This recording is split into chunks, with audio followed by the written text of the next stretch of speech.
Como você tem visto aí a questão da Petrobras, as mudanças de rota do governo e essas críticas, né, por outro lado, da mídia liberal? Olha, a questão da Petrobras é um debate que eu tenho acompanhado e participado já há algum tempo. A minha crítica, por exemplo, à distribuição de dividendos exagerada, ela vem desde o governo Bolsonaro. Nós tivemos em vários momentos, Renato e Dri, a distribuição você ter uma ideia, uma pessoa que invista R$ 1 milhão recebe no ano R$ 270 mil de retorno, 27%. A gente fala que a taxa Selic está muito alta, está quase 3 taxas Selic. Qual é a razão para uma empresa de economia mista, ou seja, de capital público e privado, mas de maioria estatal, distribuir tanto dividendo? Por exemplo, quando houve aquela alta da gasolina no governo Bolsonaro, a gente, para reduzir o preço da gasolina, é só reduzir essa quantidade absurda de dividendos. Você sabe que o petróleo do pré-sal, quando foi anunciado, a estimativa é que custaria $45 para extrair cada barril. A Petrobras avançou tanto na sua tecnologia que hoje o custo de extração está em torno de $7. É um custo parecido com o da Arábia Saudita. Ou seja, há uma margem de lucro brutal. Então, uma empresa que lucra tanto, sendo empresa pública, tem que distribuir dividendos moderadamente e investir boa parte do que ganha em novas modalidades de energia.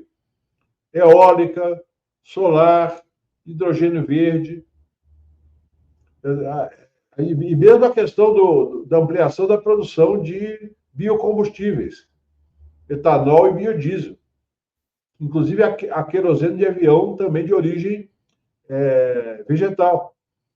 Ou seja, a Petrobras pode e deve distribuir menos dividendos. Os acionistas que recebem, às vezes, dividendos moderados, por exemplo, do Banco Itaú, da Gerdau, também podem receber dividendos moderados da Petrobras. O governo não pode ficar com a faca no pescoço. Agora, houve um erro de comunicação. Ficou um dizendo uma coisa, o outro dando uma versão, o outro passando uma ideia que tem um conflito entre o ministro das Minas e Energia e o presidente da Petrobras, e se houver, tem que ser resolvido logo. E passando a ideia de que o Lula fez uma intervenção. Não é intervenção. O Poder Executivo é acionista majoritário da empresa.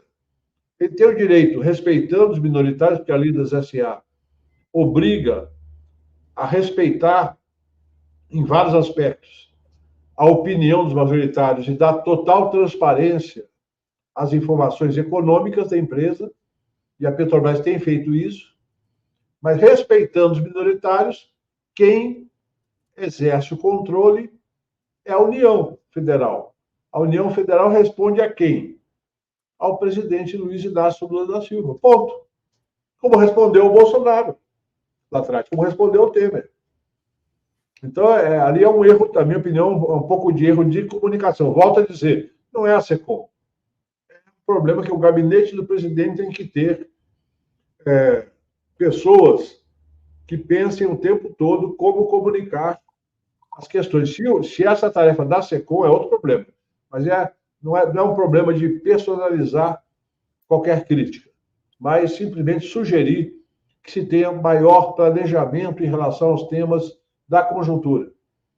Como aconteceu também com a questão da Vale, com a intenção real ou não do presidente nomear alguém para a presidência da Vale. Isso tem que ser comunicado de maneira clara. E tem que ser defendido. Política se faz com argumentos. Quem tem argumento se defende e enfrenta. Quem não tem vai ficar simplesmente reclamando da imprensa. A imprensa está aí, existe, e ela é contra o projeto do Lula. Os grandes meios de comunicação são críticos e são não só críticos, trabalham para deslegitimar a presidência da República. Sim.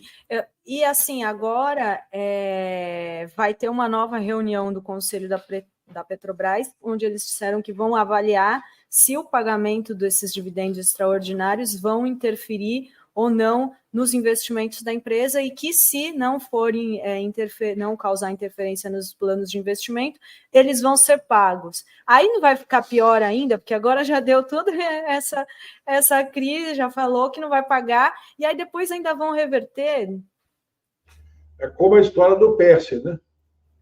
A história do Perse, o Ministério da Fazenda falou que tinha que acabar com o Perse e tal, não sei o que, depois recua.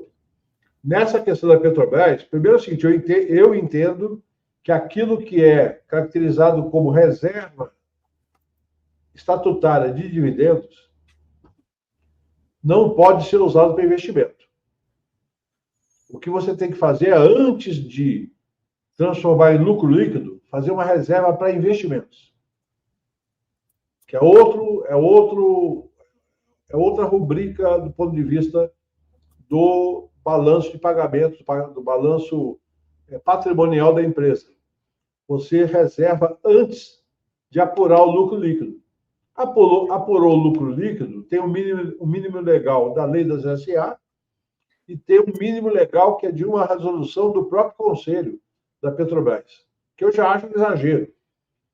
Salvo engano, é 40% do lucro líquido que tem que ser distribuído. Eu não vejo razão. A lei das SA estabelece, salvo engano, 25% como obrigação. Aí passa para 40%. Por quê? A Petrobras tem algum motivo de ser mais generosa com seus acionistas do que as empresas do setor comercial, do setor industrial, do setor mineral em geral? Não tem.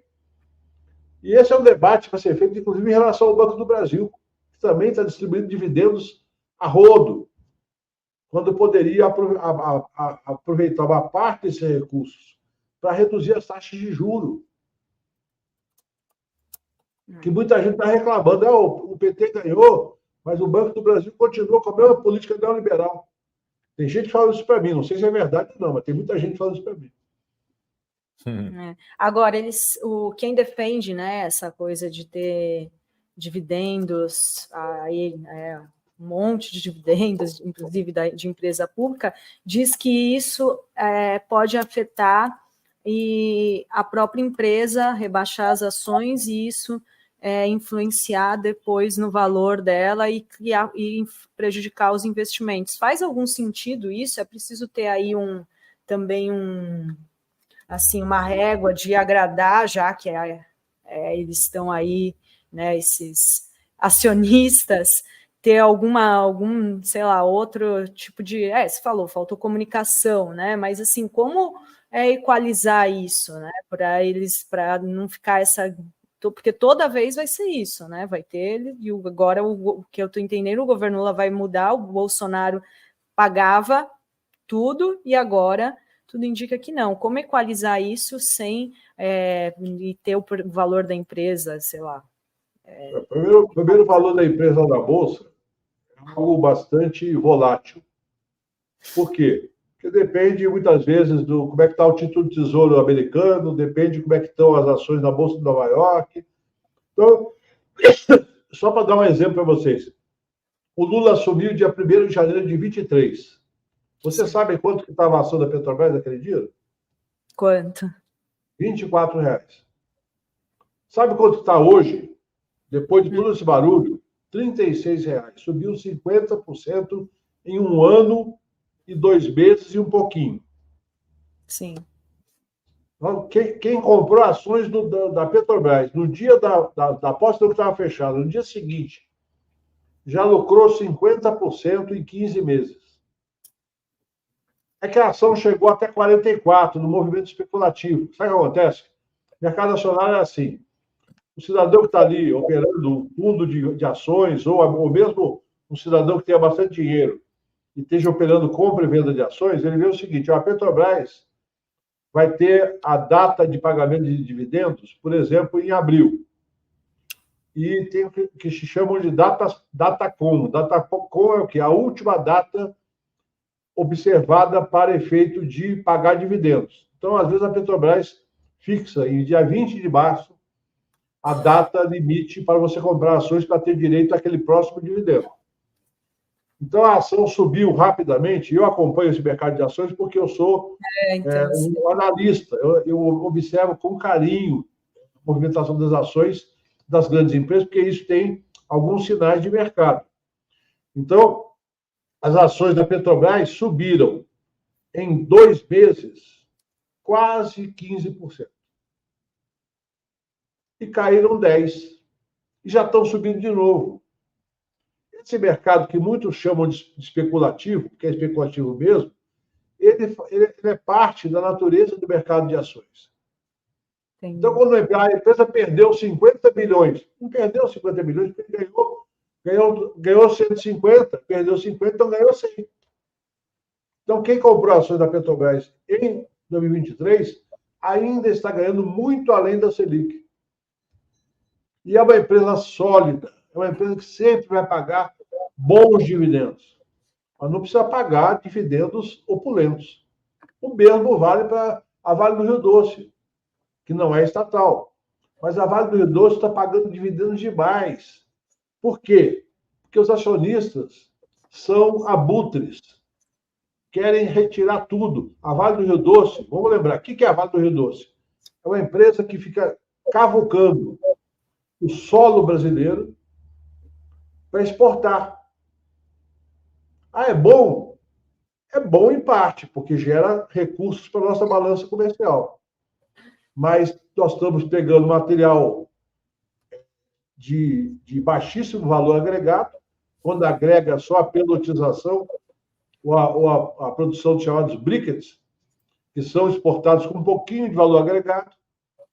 Aí o Brasil manda aço para o Japão, manda ferro para o Japão, para a China, depois importa aço. Não é maravilhoso? Para os acionistas da Vale é maravilhoso e para os produtores da China e do Japão também é maravilhoso. Para o povo brasileiro é uma tragédia. O governo deveria mudar a legislação da mineração para tributar pesadamente a geração de material de baixo valor agregado, para com esse dinheiro financiar ciência e tecnologia. Eu sei que não é fácil fazer, mas tem que discutir com o povo, tem que falar com o povão. Olha, o dinheiro de vocês está saindo via minério de ferro para gerar emprego na China e no Japão.